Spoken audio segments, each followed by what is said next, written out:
RK Sport Channel 77 bersama saya Bung Dika. Tentunya kali ini saya akan mereview pertandingan seru, pertandingan bergengsi antara Indonesia melawan Malaysia. Kemarin malam tentunya kita sama-sama melihat pertandingannya. Jadi walaupun Indonesia lolos, tetapi saya masih ada beberapa catatan atau PR untuk Coach Gerard agar nanti di semifinal lebih baik lagi. Tentunya kita sama-sama melihat pertandingan penyisian grup A AFF U23. Pertandingan sebelumnya melawan Brunei, oke, kita menang meyakinkan, tapi itu bukan sebuah perhitungan yang matang, karena Brunei memang secara peringkat, secara materi pemain tentunya di bawah Indonesia. Dan kemarin ketika melawan Filipina, kita tentunya sama-sama melihat bahwasanya satu gol itu adalah gol throw in dan juga gol bunuh diri, bukan hasil dari open play dari pemain timnas Indonesia. Sedangkan kemarin kita juga sama-sama melihat saat melawan Malaysia, walaupun kita harus puas ya, kita lolos juga ke semifinal, tetapi memang kurang meyakinkan dari segi permainan ya. Tetapi kita harus syukuri juga Indonesia akhirnya dengan skor imbang 0-0 melawan Malaysia. Kita juga patut apresiasi untuk pertahanan dari Indonesia yang dikomandoi oleh Kadek Arel. Sangat bagus interceptnya, menjaga pemain dari Malaysia. Begitu juga dengan Kakang Rudianto. Kakang Rudianto juga cukup baik menjaga Tierney, salah satu pemain potensial dari Malaysia, sampai Tierney frustasi dan akhirnya Tierney digantikan di babak kedua oleh pemain penggantinya. Sampai frustasi, padahal Malaysia saat itu membutuhkan kemenangan untuk lolos. Tetapi sayang sekali akhirnya mungkin pelatih dari Malaysia berpikir daripada kalah melawan Indonesia dan tidak lolos, akhirnya pelatih Malaysia lebih cenderung main aman agar ya minimal imbang lah ketika melawan Indonesia. Tentunya hasil imbang ini adalah hasil yang bijak ya untuk kedua tim, terutama untuk Indonesia, terutama untuk netizen Indonesia, agar kita tidak terlalu jumawa dan tidak terlalu sombong. Nah, ya betul banget. Jadi kita tadi bahas tentang lini pertahanan dari Indonesia cukup bagus, terbukti Kadek Arel menjadi man of the match pada pertandingan Indonesia melawan Malaysia.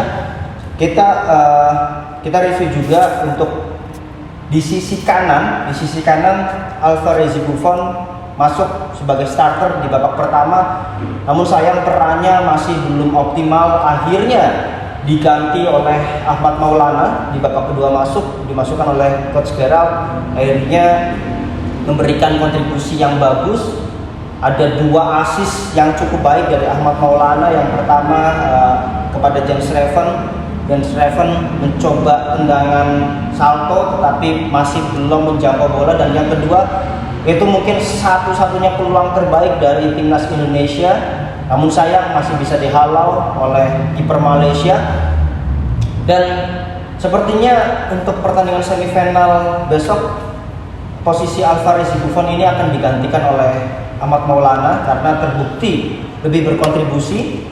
Tetapi di sisi kiri kita sama-sama melihat peran Donitri Pamungkas ini cukup menonjol, karena Donitri Pamungkas ini salah satu pemain timnas U23 senior ya, selain Ferrari dan juga Hoki Caraka.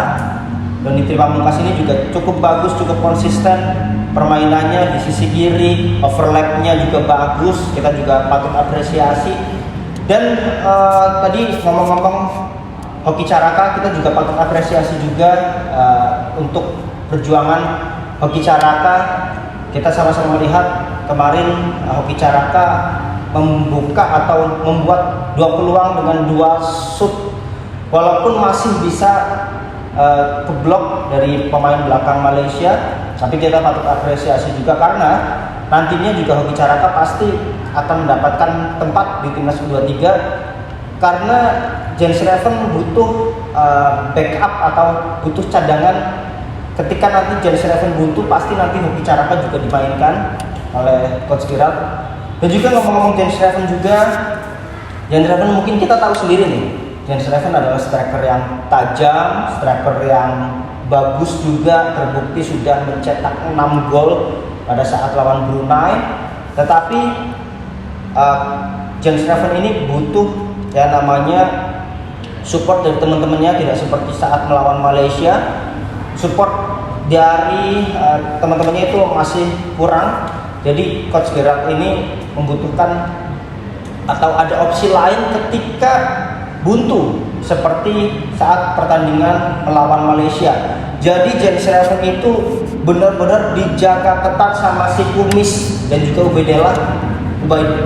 Ubaidillah ya, pemain timnas Malaysia. Si Kumis yang mungkin kita sama-sama melihat timnas U23 tetapi seperti timnas senior. Ya, jadi dijaga ketat, tidak bisa berkutik di sana. Jadi mungkin kedepannya Coach Gerard bisa ada opsi lain, memasukkan Frankie Misa mungkin, atau bisa Rehan Hanan lebih maju lagi untuk mendampingi sebagai second striker dari Jens Raven agar nantinya Jens Raven bisa mempunyai ruang di depan. Walaupun kabarnya Arhan Fikri tidak dimainkan ya karena cedera, tapi nanti mungkin ada Frankie Misa, masih ada Rehan Hanan yang nanti bisa mensupport Jens Raven agar mendapatkan ruang di semifinal nanti.